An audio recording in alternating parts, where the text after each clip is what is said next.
तालिबान ने महिलाओं को बच्चे पैदा करने की मशीन बताया। तालिबान ने कहा दफ्तर जाएंगी तो वैश्यावृत्ति बढ़ेगी। पता नहीं पाकिस्तान में महिलाएं दफ्तर जाती हैं कि नहीं, और अगर जाती हैं तो तालिबान का यह कहना राजा फैसल को गवारा है क्या? महिलाओं को आधी आबादी भी नहीं मानता तालिबान। मलाला यूसुफजई को भी तालिबान पर भरोसा ना के बराबर।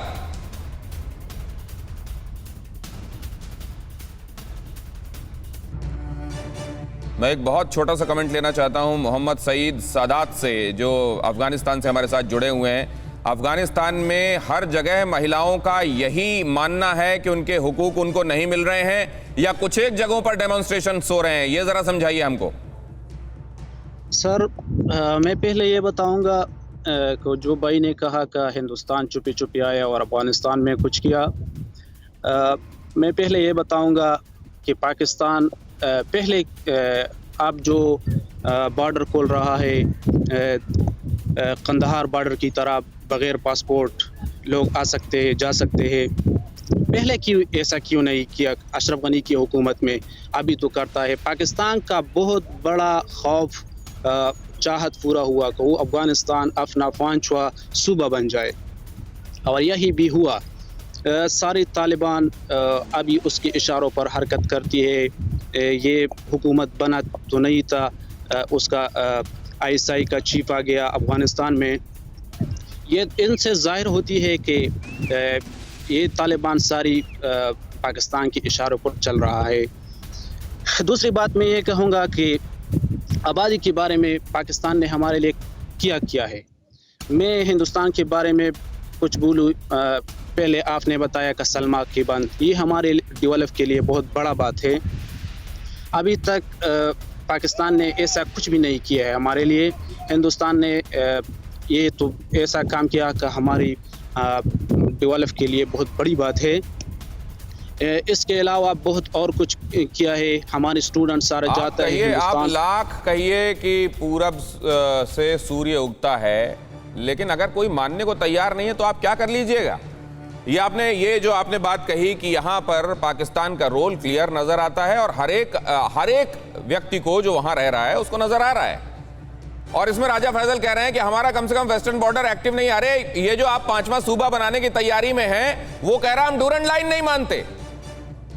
ये सुनाई देता है आपको कि हम आपकी संसद में आकर झंडा फहराएंगे, लेकिन हमारे साथ शंभूराम सिमखाड़ा जुड़ रहे हैं, पूर्व चेयरमैन UNSC के। उनके पास मैं जाऊंगा। वो नेपाल से ताल्लुक रखते हैं, लेकिन UNSC में रह चुके हैं। यूनाइटेड नेशंस में ह्यूमन राइट्स का जो डिपार्टमेंट है उसको हेड कर चुके हैं। आपको इस वक्त स्क्रीन पर नजर आ रहे हैं, सिग्नल्स आ रहे हैं, जा रहे हैं सर। अगर आप ये मेक श्योर कर लें कि सिग्नल्स वहां प्रॉपर हैं तो मैं आपके पास आना चाह रहा हूं। सबसे पहले तो अड़ी में आपका बहुत स्वागत है सर।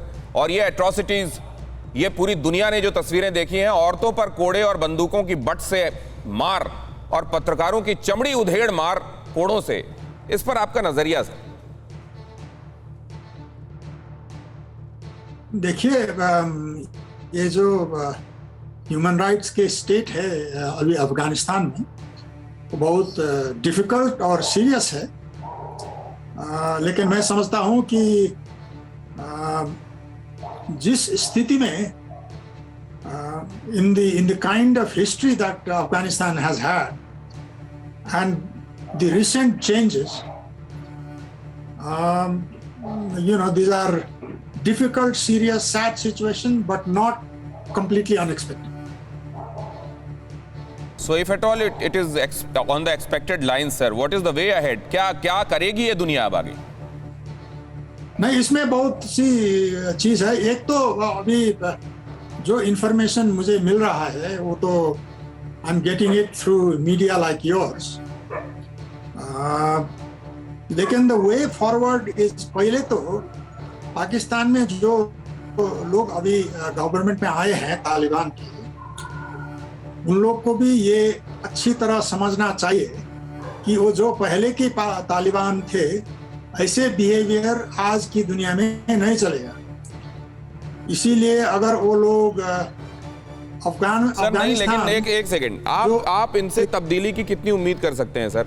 ये जब आप देखते हैं वहां पर कि हेलीकॉप्टर को गाड़ी से बांधकर घसीटा जा रहा है या उसके डैनों में झूला बनाकर झूला जा रहा है, तो व्हाट एक्सटेंट आप समझते हैं कि ये बदल जाएंगे? और दूसरे मैं ये जानना चाहता हूं सर कि वर्ल्ड फ्रेटर्निटी इस समय यही करेगी, ये वेट करेगी, वॉच करेगी, एट्रोसिटीज होते देखेगी, यूनाइटेड नेशंस जैसी संस्थाएं कुछ करेंगी, या रेजोल्यूशन पास करने से ज्यादा वो कुछ कर नहीं सकती? देखिए, यूएन का तो यही समस्या है। अब मैं अभी आपने जब मुझे फोन किया, इसी वक्त मैं अफगानिस्तान का एक दूसरा प्रोग्राम अफगानिस्तान के बारे में ही हमारा इंस्टीट्यूट ऑफ फॉरेन अफेयर्स में किया हुआ एक प्रोग्राम में बैठ रहा था। तो मेरा प्रश्न वो ये था कि जो प्रश्न आप मुझे रख रहे हैं, ये जो आदमी लोग आज सरकार में आए हैं, उनमें से अधिक लोग यूएन के some kind of unwanted list में है। लेकिन ये फेलियर और फॉल्ट किसका है? तालिबान का, अफगानिस्तान का, यूएन का, यूएस नेटो का। तो इसीलिए हमको देखिए, अभी जो अफगानिस्तान में हो रहा है, this is a situation, this is a crisis, this is a state situation that demands a lot of reflection by not just one party. इसका बहुत सी, it has all kinds of significances, both in terms of our thinking, in terms of what we base our theories and practices on. और इसलिए इसको उत्तेजित होके इसको और क्या कहते हैं करके एक ट्रांजिशन में हेल्प करना चाहिए कि एक तो those people who have come to power must realize, or the question in front of them is, do they want to continue to rule Afghanistan like they have in the past? ठीक है sir. Or do they want to transition into a modern, prosperous? ठीक है, मैं अपने दर्शकों के लिए दोहरा दूं बहुत जल्दी से। शंभूराम साहब कह रहे हैं कि ये ट्रांजिशन जो है, इस दौरान वहां की हुकूमत को ये रियलाइज कराना चाहिए, ये उनको बताना चाहिए कि आपको क्या करना है। सर, उनको कोई बता सकता है क्या? और दूसरा जो आपने कहा, ये बहुत ज्यादा आत्मचिंतन का वक्त है, रिफ्लेक्शन का वक्त है। आत्मचिंतन और कितना करेगी ये दुनिया, और जब तक उसको समझ में आएगा करना क्या है, एक्ट क्या करना है, तब तक कुछ रह जाएगा क्या? सर, मैं आपके पास वापस लौटता हूं। परवाह देश की, सोमवार से शुक्रवार रात 10 बजे TV9 भारतवर्ष पर।